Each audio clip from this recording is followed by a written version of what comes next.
গেছে অনেকদিন পরে ঘুরতে বন্যায়। তা আজকে আমি আপনাদেরকে বানিয়ে দেখাবো রেস্টুরেন্ট স্টাইলে শাহী পনির আর তার সাথে বাসন্তী পোলাও। বানানোর জন্য এখানে নিয়ে নিয়েছি 100 গ্রাম মতন কাজু, কিশমিশ, আদা, কাঁচা লঙ্কা, পেঁয়াজ, টমেটো আর রসুন। আর ওখানে আছে টক দই, গরম মশলা। এবার পনিরটাকে ছোট ছোট কিউব করে কেটে নেওয়া হবে। পনিরটাকে কেটে নেওয়া হচ্ছে। দেখুন আমরা এরকম সাইজে পনিরগুলো কেটে নেবো সবটা। দেখুন পনিরগুলো কেটে নেওয়া হয়েছে। বসিয়ে দিয়েছিলাম, এবার তেল দিয়ে দেবো কড়াইতে। তারপরে এই মশলাগুলো সব ভেজে নেবো। পেঁয়াজগুলো দিয়ে দেবো, আদা আদা হয়ে গেছে। এবারে টমেটোগুলো দিয়ে দেবো।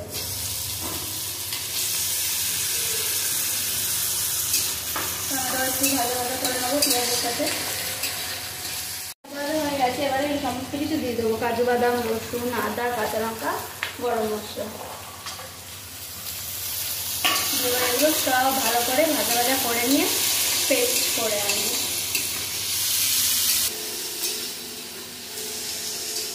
হয়ে গেছে, নামিয়ে দেবো।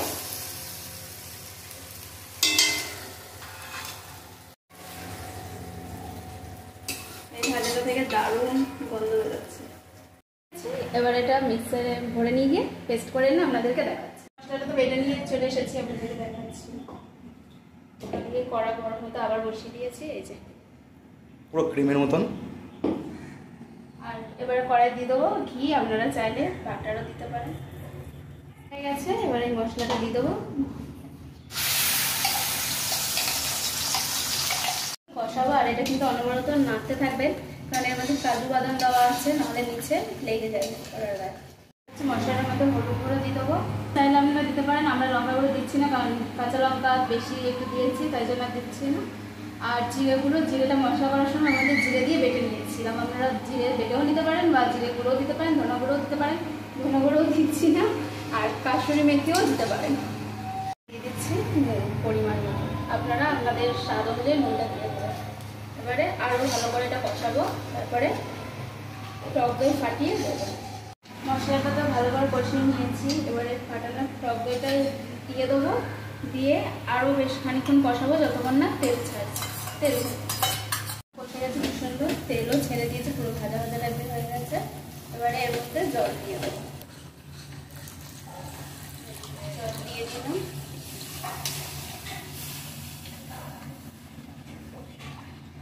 মশলাটা কষে জল দিয়ে দিয়েছে এবং ঝোলটা ফুটে উঠেছে। এবার পনিরগুলো দিয়ে দেবো। পনিরগুলো দিয়ে দিচ্ছি, আর এটা ফুটবে 15 থেকে 20 মিনিট মিডিয়াম। এটা আবার ঢাকা দিয়ে দেবো। এটা মিডিয়াম থেকে হাই আছে, রান্নাটা আবার হবে। পোলাওয়ের জন্য চালটার মধ্যে আদা বাটা, হলুদ গুঁড়ো আর গরম মশলা গুঁড়ো আর ঘি দিয়ে মাখিয়ে দিচ্ছি। আর চালটা প্রথমে ধুয়ে ভালো করে ধুয়ে জল ঝরিয়ে নিয়েছি, পুরো শুকিয়ে নিয়েছি।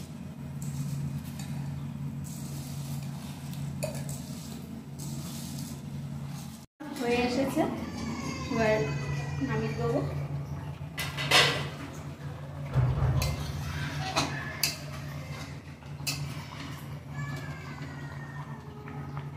শাহী পনিরটা তো রান্না করা হয়ে গেছে, এবার পোলাওটা রান্না করবো। তা কড়াইতে দিয়ে দিচ্ছি একটু ঘি।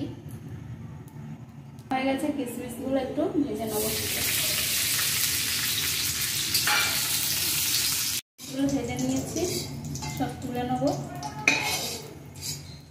কিশমিশটা তুলে নিয়ে আর একটু ঘি দিয়ে দিয়েছি, ওটাও গরম হয়ে গেছে। এর মধ্যে দিয়ে দেবো একটু আদা বেটে রেখেছি আর গরম মশলা। একটু তেলে নাড়াচাড়া করে নেবো ভালো করে। ভেজে নিয়েছি, এবারে এই চালটা দিয়ে দেবো এর মধ্যে। চালটা ভালো করে খানিক্ষণ ঘিয়ের মধ্যে নেড়ে নেবো। চালটা ভালো করে নেড়ে নিয়েছি, এবারে জল দিয়ে দেবো পরিমাণ মতন।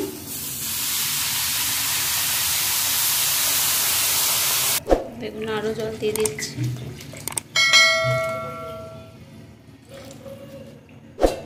জলের পরিমাণটা বুঝবেন, দেখিয়ে দিচ্ছি কিভাবে, যে পুরো ভাতটা ঝরঝরে হবে। এই যে খুন্তিটা লাগিয়ে দেখতে হবে। জলটা ঠিক এতটা উপরে থাকবে, এরভাবেই চালটা সুন্দর হবে, ঝরঝরে হবে। ভাতের মধ্যে পরিমাণ মতো নুন দিয়ে দেবো, চিনিও দিয়ে দেবো। চিনি দিয়ে দেবো এরকম দুবার।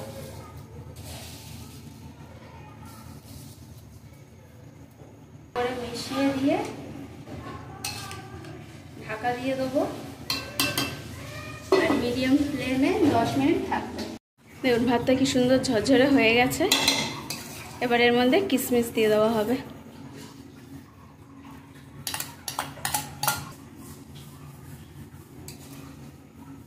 এখন আমাদের পোলাও পুরো রেডি হয়ে গেছে। এবার গ্যাস অফ করে নামিয়ে নেব।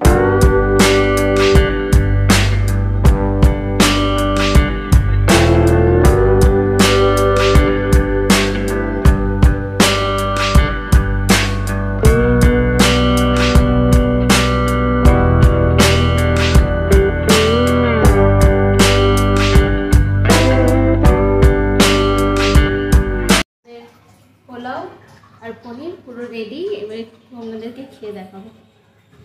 পনির দিচ্ছে, পনিরটা কতটা সফট আছে, এমনি সফট পনির।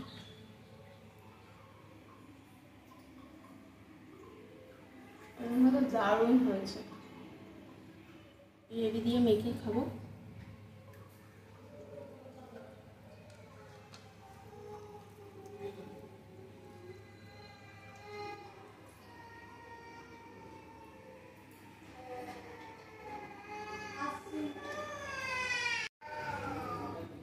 শাহী পনির আর পোলাও কিন্তু দারুণ হয়েছে।